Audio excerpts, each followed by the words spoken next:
Mutiara Hikmah. Selanjutnya beliau menjelaskan tentang kriteria sebagai muadzin.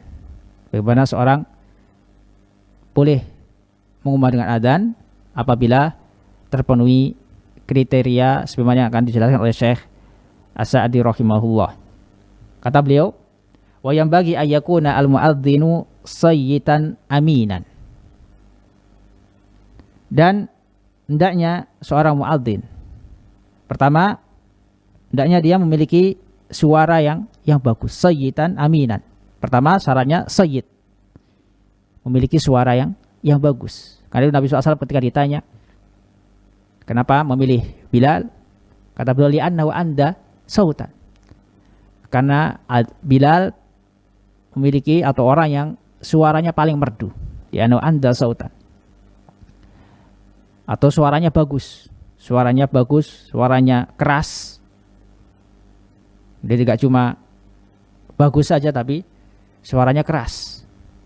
Karena fungsi atau maksud dari adzan adalah untuk memberitahukan orang akan datangnya waktu sholat, sehingga mereka bisa berkumpul menuju masjid untuk melakukan sholat jamaah. Maka diperlukan seorang yang suaranya bagus dan keras, sayyid. Jadi gak cuma keras tapi bagus juga, atau suaranya keras. Sayyidan aminan, yang kedua amin, terpercaya. Pertama suaranya keras, bagus. Yang kedua amin, terpercaya. Dia amanah.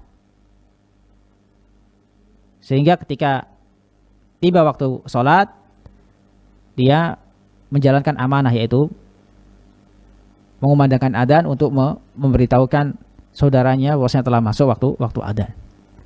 Sehingga dia tidak menyibukkan dirinya dengan pekerjaannya, padahal sudah masuk waktu sholat.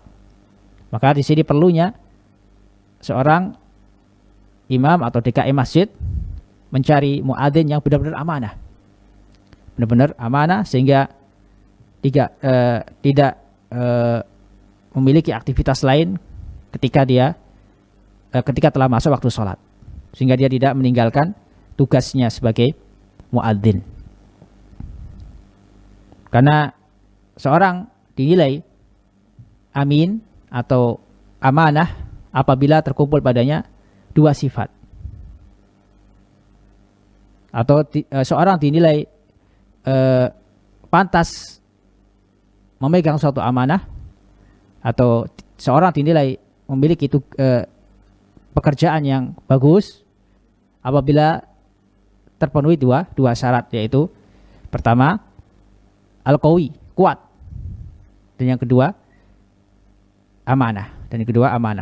Maka pekerjaan akan bagus apabila seorang yang diamanahkan tersebut memiliki dua sifat tersebut. Amanah, karena dia harus amanah dengan pekerjaannya, dan juga kuat. Maka seorang muadzin harus terpenuhi padanya dua syarat ini. Kuat suaranya, dan yang kedua amanah. Di antara syarat sebagai muadzin, kata Syekh As-Sa'di, alima bil waqt, mengetahui waktu sholat. Karena bagaimana mungkin seorang muadzin tidak mengetahui waktu sholat? Ini akan menimbulkan masalah, menimbulkan kerusakan. Karena di antara syarat sholat adalah masuknya atau sudah masuk waktunya. Kalau seorang muadzin tidak mengetahui kapan atau jadwal sholat, bagaimana dia akan melakukan tugasnya sebagai muadzin? Maka wajib bagi muadzin untuk mengetahui jadwal sholat atau kapan masuknya sholat. Lebih-lebih di zaman kita sangat mudah sekali untuk mengetahui kapan masuk sholat. Berbeda dengan zaman Nabi SAW. Ketika ingin mengetahui telah masuk waktu sholat ataukah tidak, mereka keluar dari rumah melihat sudahkah masuk sholat ataukah belum. Ketika ingin mengetahui apakah sudah masuk fajar, mereka keluar dari rumah melihat langit, sudahkah masuk waktu fajar ataukah belum. Sedangkan zaman sekarang alhamdulillah dimudahkan oleh Allah Subhanahu wa taala. Ketika kita ingin mengetahui jadwal sholat atau waktu sholat, tinggal kita melihat di HP atau di jadwal sholat, di kalender atau yang lainnya.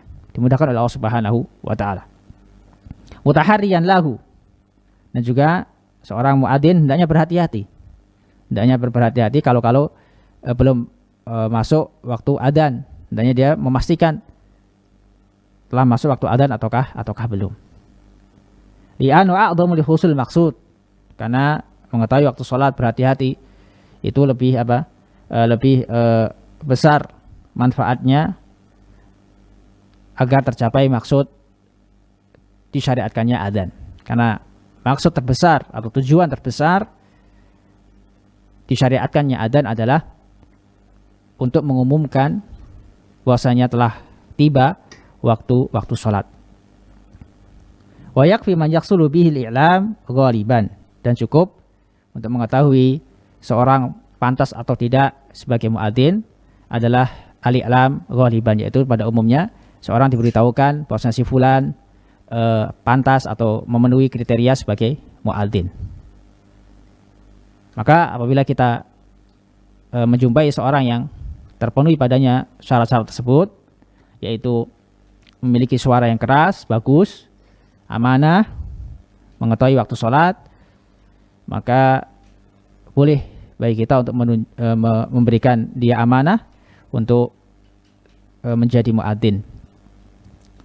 Ini syarat-syarat seorang muadzin.